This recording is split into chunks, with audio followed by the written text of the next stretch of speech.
When you think of Amazon, you likely picture a website selling books, electronics, or household goods. But that image is outdated, perhaps by a decade.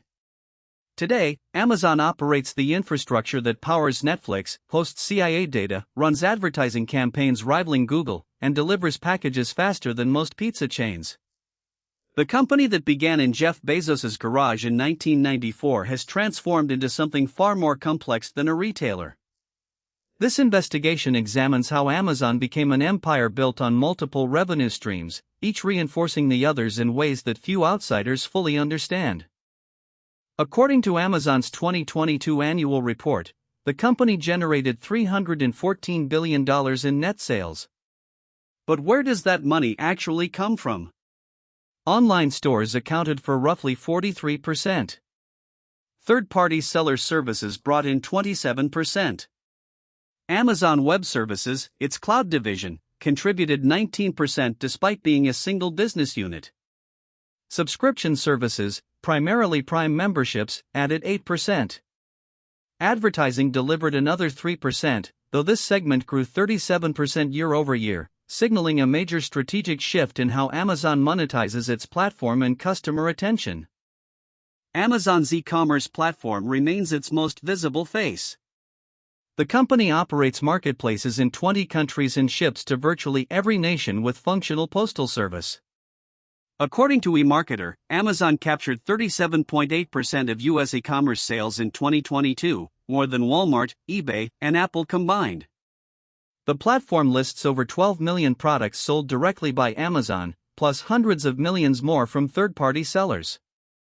This marketplace model is crucial. Amazon collects fees, advertising revenue, and data from sellers while avoiding the inventory risk of traditional retail.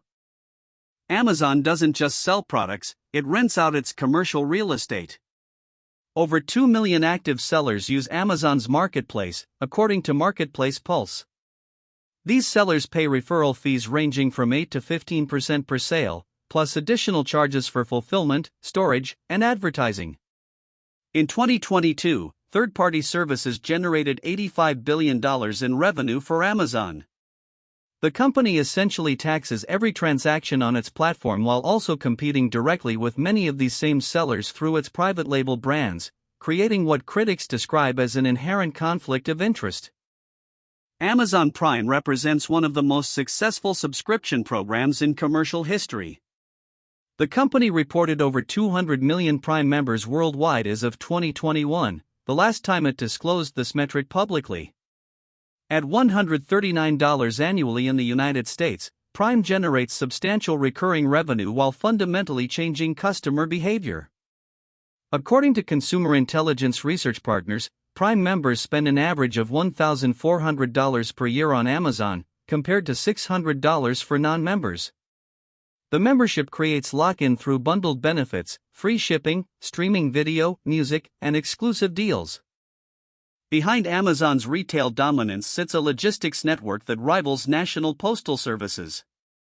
The company operates over 175 fulfillment centers in North America alone, totaling more than 150 million square feet of warehouse space, according to MWPVL International Supply Chain Consultants. Amazon's delivery fleet includes over 100,000 branded vehicles, 40 cargo planes through Amazon Air, and contracts with hundreds of thousands of independent drivers through the Delivery Service Partner program.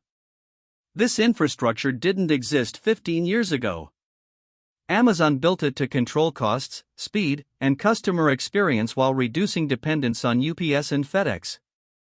Amazon Web Services launched in 2006, offering rental access to computing power and storage. Today, AWS is the foundation of the modern Internet. According to Synergy Research Group, AWS commands 32% of the global cloud infrastructure market, ahead of Microsoft Azure at 23% and Google Cloud at 10%. AWS hosts websites for Netflix, runs analytics for Bristol-Myers Squibb, and stores classified data for the CIA through a $600 million contract. In 2022, AWS generated $80 billion in revenue and $22.8 billion in operating income, representing more than half of Amazon's total operating profit despite being only 19% of revenue. Why does AWS matter beyond Amazon? Because it reveals where the company's future lies.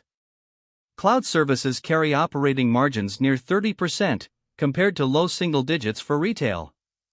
AWS essentially prints money that subsidizes Amazon's aggressive pricing in e-commerce. This cross-subsidy model lets Amazon undercut competitors in retail while building an unassailable position in cloud computing.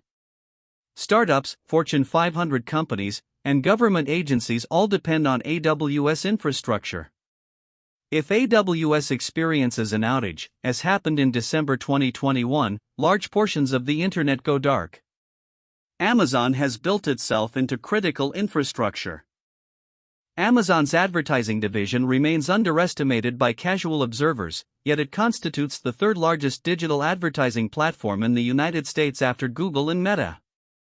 According to eMarketer, Amazon's U.S. ad revenue reached $37.7 billion in 2022, capturing 11.7% of the digital ad market. Unlike Google or Facebook, Amazon's ads reach consumers at the moment of purchase intent. Sponsored product listings appear directly in search results, and Amazon knows precisely which ads convert to sales. This closed-loop attribution makes Amazon's ad platform extraordinarily valuable to brands selling consumer goods. Amazon has quietly assembled a media empire. Amazon Prime Video competes directly with Netflix, spending an estimated $16 billion on content in 2022 according to Ampere Analysis. The company purchased MGM Studios for $8.45 billion in 2022, acquiring a library of 4,000 films and 17,000 TV shows. Amazon owns Twitch, the dominant game streaming platform with over 31 million daily visitors. It bought audiobook company Audible, podcast startup Wondery, and holds exclusive streaming rights to NFL Thursday Night Football through a deal worth $1 billion annually. Each acquisition extends Amazon's reach into different corners of entertainment. Amazon's growth has come with significant labor controversies. The company employed over 1.5 million people globally as of 2022, making it one of the world's largest private employers. But working conditions, particularly in fulfillment centers, have drawn criticism. According to a 2021 study by the Strategic Organizing Center, Amazon warehouse workers suffered serious injuries at a rate nearly double the industry average. Workers report intense productivity quotas, limited bathroom breaks, and surveillance tracking their movements. Amazon counters that its starting wage of $15 per hour exceeds federal minimum wage and that it invests heavily in safety programs. Amazon has fiercely resisted unionization efforts. In April 2022, workers at an Amazon warehouse in Staten Island, New York, voted to form the company's first U.S. union, the Amazon Labor Union. Amazon challenged the election results with the National Labor Relations Board. Leaked documents from 2020, reported by Vice, revealed Amazon's anti-union training materials instructing managers to watch for warning signs of organizing. Amazon maintains that it prefers direct relationships with employees rather than union intermediaries. The company's anti-union stance has attracted attention from labor advocates and prompted congressional hearings examining Amazon's labor practices and market power. Regulators worldwide are scrutinizing Amazon's market power. The European Commission fined Amazon and launched investigations into whether the company uses third-party seller data to gain unfair advantages for its private label products. In 2020, a U.S. House Judiciary Subcommittee report on digital markets concluded that Amazon holds monopoly power in online retail. The report cited Amazon's dual role as marketplace operator and competitor as anti-competitive. Amazon disputes these characterizations, noting that e-commerce represents only 14% of total U.S. retail and that it faces intense competition from Walmart, Target, and others. Legal battles are ongoing. Amazon's logistics network carries a significant environmental cost. The company reported emitting 71.54 million metric tons of carbon dioxide equivalent in 2021, according to its sustainability report. That represents a 19% increase from 2019, driven by pandemic-era delivery growth. Amazon has pledged to reach net zero carbon by 2040 and ordered 100,000 electric delivery vehicles from Rivian.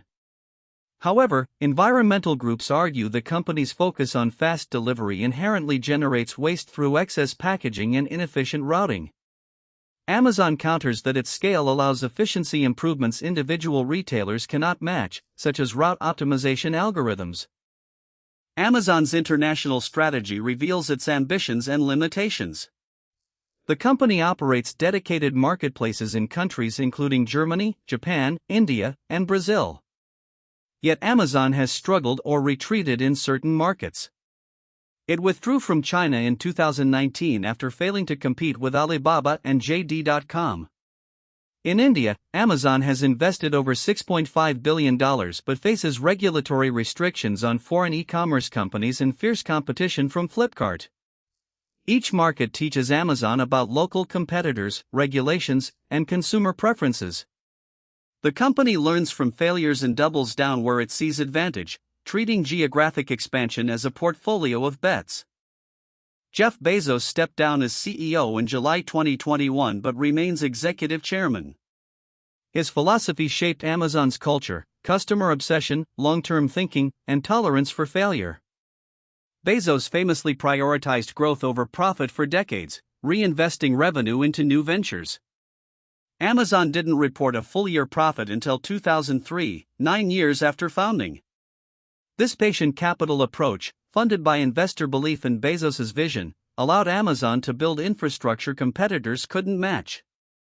Bezos's successor, Andy Jassy, previously led AWS, signaling that Amazon's future centers on high-margin technology services rather than low-margin retail. So what is Amazon? It's a retailer that loses money on many sales. It's a logistics company that ships billions of packages. It's a cloud provider powering competitors' websites. It's an advertising platform, a streaming service, a hardware manufacturer selling Kindles and Echo devices, and a grocery chain through Whole Foods. Amazon defies simple categorization because it deliberately built a conglomerate of interlocking businesses, each feeding data and cash flow to the others.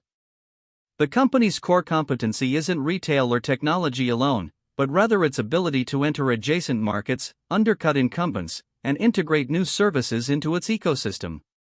Whether this model remains sustainable amid regulatory pressure, labor unrest, and competition remains the defining question for Amazon's next chapter. What's certain is that calling Amazon an online store drastically understates what the company has become and the influence it wields over global commerce and digital infrastructure.